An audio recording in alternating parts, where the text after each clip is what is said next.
नमस्कार, मैं खिलनेश बिहार के नवनियुक्त पुलिस महानिदेशक विनय कुमार ने पदभार ग्रहण कर लिया है और कड़ा संदेश भी दिया है। हालांकि पूर्व डीजीपी आलोक राज को नीतीश कुमार ने 105 दिनों के अंदर ही हटा दिया। यह बहुत कम ही होता है कि किसी डीजीपी को इतना कम समय दिया जाता है। हालांकि विनय कुमार की जो नियुक्ति की गई है डीजीपी के पद पर, यह अगले साल 2025 के अक्टूबर नवंबर में होने वाले बिहार विधानसभा चुनाव के मद्देनजर की गई है। वहीं डीजीपी के साथ साथ इससे पहले एडीजी मुख्यालय जितेंद्र सिंह गंगवार को हटाकर कुंदन कृष्णन को लाया गया है। कुंदन कृष्णन को अपर पुलिस महानिदेशक मुख्यालय की जिम्मेवारी दी गई है, यानी पूरे कार्य योजना पुलिसिंग कुंदन कृष्णन ही देखेंगे। ये विख्यात रहे हैं और जब कुंदन कृष्णन अपर पुलिस महानिदेशक मुख्यालय बनाए गए तब से ही निवर्तमान डीजीपी आलोक राज और उसके बीच 36 का आंकड़ा शुरू हो गया था और कुंदन कृष्णन कहा जा रहा है आलोक राज के आदेश को बाईपास करने लगे थे। इसके बाद ही उसको हटाया गया है।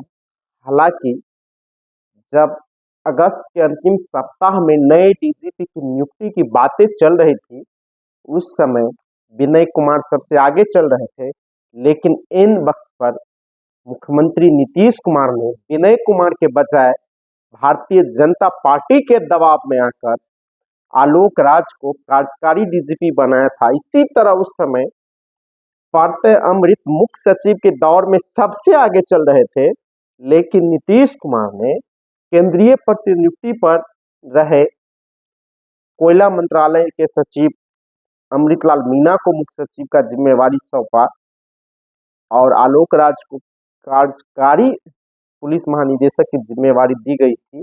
अब full fledge DGP Vinay Kumar आ गए हैं। इनके बारे में कई तरह की चर्चाएं शुरू हो है और कई तरह के बातें की जाए, लेकिन सच्चाई है कि बिहार विधानसभा चुनाव जो होने वाला है अगले साल, इसी को लेकर नीतीश कुमार ने प्रशासनिक तैयारियां भी शुरू कर दी है और इस दौर में राज्य में कई आपराधिक घटनाएं घट रही थी। मुख्य विपक्षी राष्ट्रीय जनता दल और लेफ्ट पार्टियां लगातार सरकार पर बिहार में बढ़ रहे अपराध को लेकर हमलावर थी। इसके बाद पुलिस मुख्यालय में बड़ा बदलाव किया गया, डीजीपी हटाए गए, एडीजी हटाए गए और कई तरह के संकेत भी दिए गए हैं। पदाधिकारियों पर कार्रवाई करने का निर्देश भी दिया गया है, लेकिन जो स्थिति है मूलतः वह है कि नीतीश कुमार फिर से भारतीय जनता पार्टी की चंगुल से निकलने के लिए छटपटा रहे हैं। यही कारण है कि आलोक राज को बीच में ही डीजीपी के पद से हटाकर विनय कुमार को डीजीपी के पद पर बैठाया गया है। हालांकि विनय कुमार की नियुक्ति के बारे में कहा जा रहा है कि यह एक केंद्रीय मंत्री की अनुशंसा पर इनकी नियुक्ति की गई है और वे केंद्रीय मंत्री जदयू कोटे के हैं और विनय कुमार के सौजातीय ही कहे जाते हैं। तो एक तरह से बिहार में पुलिस प्रशासन में बड़ा बदलाव किया गया है। इसका कितना असर पड़ता है, अपराध रुकता है कि नहीं, तो वक्त ही बताएगा। लेकिन नीतीश कुमार ने अगले साल होने वाले 2025 में बिहार विधानसभा चुनाव को लेकर पुलिस प्रशासन के साथ साथ अन्य प्रशासनिक तैयारियां भी शुरू कर दी है और महत्वपूर्ण पदों पर अपने लोगों को बैठाना शुरू कर दिया है, क्योंकि चुनाव कराने में इसी तंत्र की सबसे बड़ी और महती भूमिका होती है। पुलिस का कार्य कानून में परिभाषित है। जो कर्तव्य है वो सबसे बड़ा कर्तव्य है, गुड गवर्नेंस है, सुशासन है, उसका सबसे बड़ा स्तंभ है रूल ऑफ लॉ।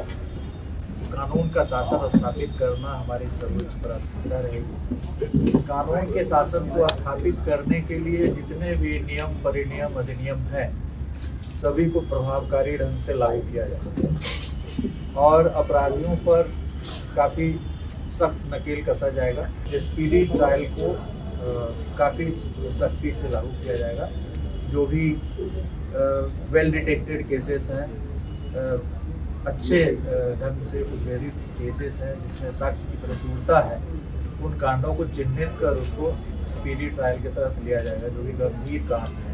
अभी आपने देखा होगा कि बीएनएसएस में अपराधियों के द्वारा अर्जित संपत्ति को जब्त करने के लिए पृथक प्रावधान का समावेश किया गया। जो बीएनएसएस में संशोधन हुआ है उसमें अलग से प्रावधान किया गया है। इस प्रावधान को हम लोग सख्ती से लागू करेंगे, थाना स्तर पर लागू करेंगे और हर थाना को कम से कम महीने में 1-2 ऐसे मामले चिन्हित करने पड़ेंगे, पता लगाने पड़ेंगे अपराधियों की संपत्ति को और उसको त्वरित रूप से सप्ताह भर 10 दिन के अंदर में उसको अटैच करने का पावर पुलिस को है। तो उसको हम लोग सख्ती से लागू करेंगे। जो नया प्रावधान आया है अभी बीएनएसएस में, जो एनडीपीएस के अंतर्गत है या लीकर जो हमारा प्रोहिबिशन एक्ट है उसके अंतर्गत जो केसेस दर्ज हो रहे हैं, उससे जो संपत्ति अर्जित कर रहे हैं उसको भी लिया जाएगा इस दायरे में। और बड़ा आसान है उसको पता करना कि हमारे जितने चार्जशीटेड लोग हैं, जो चाहे प्रोहिबिशन एक्ट में हो, एनडीपीएस एक्ट में हो, उनकी संपत्ति का पता किया जाएगा। जो लॉ एंड ऑर्डर से संबंधित केसेस हैं उसमें जो भी गिरफ्तारियां वांछित है उसको एक अभियान चलाकर युद्ध